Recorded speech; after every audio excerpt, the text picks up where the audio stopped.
this is Lindsay. Welcome back to my channel. So I have some happy mail to share with you today. This is from Jenny. She sent me a whole bunch of things that she was downsizing and thought that I would like to use in my journals. So thank you, Jenny. And I just wanted to share with you some of the goodies that she sent me. Or all the goodies she sent me, I guess. So she sent me different, I guess these look like vintage laces or doilies. And so those are really nice, and thank you. I know that I use those a lot on journals. So really pretty laces, and like some rickrack, and she made me a little mini journal to write in.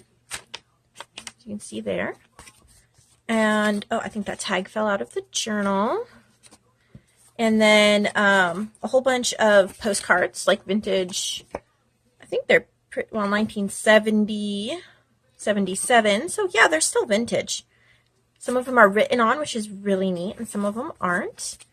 And then these are kind of cool because these are like old letters. I think they're from Germany, and they look like, I'm not sure about the dates on these. They seem like they're really old. This paper is almost like a tracing paper. I haven't taken the time to like read it to see. Oh, I guess I couldn't read it. It's in German. How cool is that though?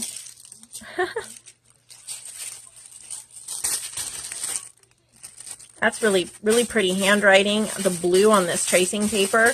And I'm trying to read the postmark because this feels wicked old. And I'm not sure I'm reading it right. Like, it almost looks like it could be 1917. I'm not really sure. Because this one, I don't know how the postmarks in Germany were. I don't know if that's 1960. It might be 1960. And then I don't know what that 13 is. So, that's really cool. Just little bits of and pieces of letters and ephemera, things like that. She wrote me a note, some seam binding, I think more postcards, lots and lots of postcards. So that's really neat to have those. And then she sent me some adhesive ribbon. And I actually have the paper pad that goes with this, so that's pretty cool. And some more adhesive ribbon. More postcards. I like these vintage packages of things. I think they're really cool. Oh, some eyelash trim. Fun, of course. Ribbon. This is really neat. This is 1927, 101 best songs. And look at the age on this. And I could actually play some of these on the piano. That would be so much fun. If I had a piano again. I have a keyboard that doesn't work very well. I love the age on this. These are amazing. And some big envelopes and some smaller envelopes. And then not only are these file folders cool, but she stuffed them with, oh, this is just a file folder one. So I'm definitely going to have to come up with something cool for this. Unless those fell out of there, I'm not sure. Super cool file folders. Now this one she stuffed. Okay. So let's see what, I think some of these. All right, the Music Hour 2-book course, upper grades. This is awesome. Let's see how old this is. 1934. So since this is in 1934, I doubt that I'm going to do a whole copyright video because it gets really dicey. But I'll try to, little things I am sure about, I'll try to throw in as I know. This is a 1934 in the United States.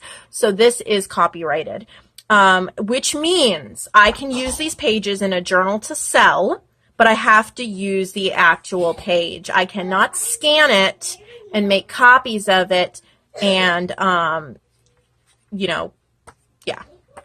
This is it. I own this. I can use this. I can't copy it, okay? So, which is sad because look at how awesome this is. But, so that's a little tip. 1934, too late. There is one thing though, you know, I'll have to check. 1934. Okay. So, I know you weren't asking for a course in copyright law, but 1934 meant during this time period, when they copyrighted it in 34, the copyright was good for 28 years. Okay, that's my understanding. And if after 28 years they did not renew the copyright, this is old copyright law. Obviously today it's much different, but anything pre-1960 something, yeah, if they did not renew it after 28 years, it is in the public domain, and that's it. They lost their chance. So there is a way online to look this up. However, there's multiple steps usually, but so you would look up, pretty much it's a scanned version of an old book. I think it's available on Project Gutenberg and other things, where you can actually like look it up, and you want to look up year 27, 28, and 29 after this, just to be sure. And if this book was re-upped, the copyright was re-upped, then you can't use it. But if it wasn't, then it is in the public domain. So I am going to be looking this up, and when I do, I think I'll do a video on it and show you how I did it and whether or not it was in the public domain. So if that sounds interesting to you guys, comment below. It will be kind of a slow video because it is methodical, and if you miss a step, you can get it wrong. So you just follow each step, and then if it is in the public domain, then you definitely can use it. So I will do that hopefully soon, because this music is incredible and I'd love to be able to copy it and share some of it with you. So lots of words today, guys. I guess I haven't talked very much to you lately, and I've got a lot to say. All right, so what else did she send? These are cool. This is like little receipts. Those are cool for journals. I like that. Okay, so what else? She found some of the neatest papers. These are like school papers, 1933. I love Ledger. I love Ledger. And this is written on. So how cool is that? 1947. Now, this is not copyrighted, guys. This is, yes, it says 1947, but this is not something, this is just written on. This is not like, this is not copyrighted, okay? From most of my knowledge, I'm not a lawyer, but unless it actually says copyright, this is just like if you write a to-do list, guys, it's not copyrighted. Sorry, that's kind of what this is. All right, so I could copy these if I wanted to. March 1948. Here's a letter. Cool. Sorry. I looked briefly through this, but I didn't pay that much of attention because I wanted to share it with you guys. So these are all old ledgers from the 40s. Model A, pages from a Model A book. I mean, how cool is that? This is going to be in some kind of either steampunk or travel journal. You know, I love to do stuff like that. Here's some cursive. I love these type papers. I've been looking for stuff like this, Jenny. I haven't been able to find any, so thank you for sending those to me. Oh, these are so cute. Look at those big notes for teaching little people. I do not see a copyright date on it, so I wouldn't copy it just to be safe. Unless I see a note here. Maybe, Jenny, if you have the original book, you can let me know what the copyright is on that. Wow, this is old. Look at that.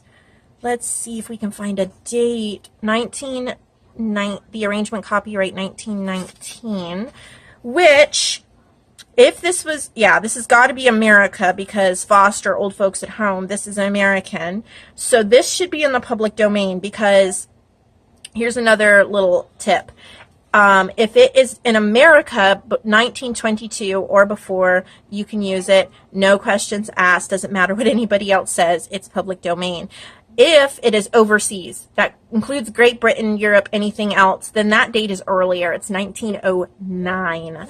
And so if this was printed in Britain, then you would have a whole bunch of things to do to look up to see if it was in the public domain, and probably too difficult to follow that since it's from another country.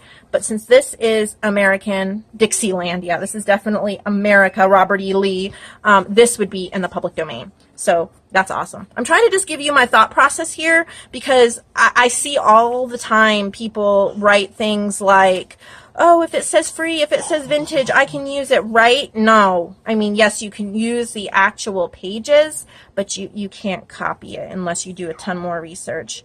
Oh, I love these old pages. They're so fragile and beautiful. So I might scan those and share them, okay? I like these. Nice. I love music paper. I don't know the date on these, but they do not look that old to me. I mean, yes, they're old. They're vintage, but they do not look, yeah, 1957. So, you know, you can't, unless you do the research on this actual song, yeah. I can use these actual pages. These are really cool, but I can't copy them. I like how some of the stuff is written, and these are like sewing and fabrics, and I've been looking for stuff like this, 1933. I don't know where you found this, Jenny. I've been looking for stuff like this. Look at that. Argentina Republic. Very nice. So you'll be seeing these in my journals for sure. It will be hard. Some of these actually have the stamps on them. It will be hard for me to use because they're so gorgeous. So gorgeous. Belgium. Nice. Math papers. Okay, these are like rockets, engine. These are all like travel steampunk type stuff, which I really need to do another steampunk journal. Addition and subtraction. These are all math papers. Some more ledger. And I don't know the year on that, but it's probably still that 1948 would be my guess. Clocks and alarms. And final, how to restore your Model A. Wow. What is the year on this? 1967. Oh, how to restore it. Well, how cool is that? So you have Model A stuff, which obviously is a lot earlier than 1967, but it's how to restore it. So super cool. Thank you, Jenny, for sharing with me. I really appreciate you sharing your stash with me and for being so thoughtful with what you chose. Thank you for subscribing to my channel, for following me, and stay tuned as we research this book and whether it is still in copyright or not. Now, give me a couple weeks. I always say that to you guys. It's like, oh, it's coming in a week or two, and then I wind up with a whole bunch of other videos. So hopefully I definitely remember to get that done. So thank you so much, and I hope you have a lovely day. Thank you for watching, and I keep saying thank you, but I do mean it, and I'll see you in the next video.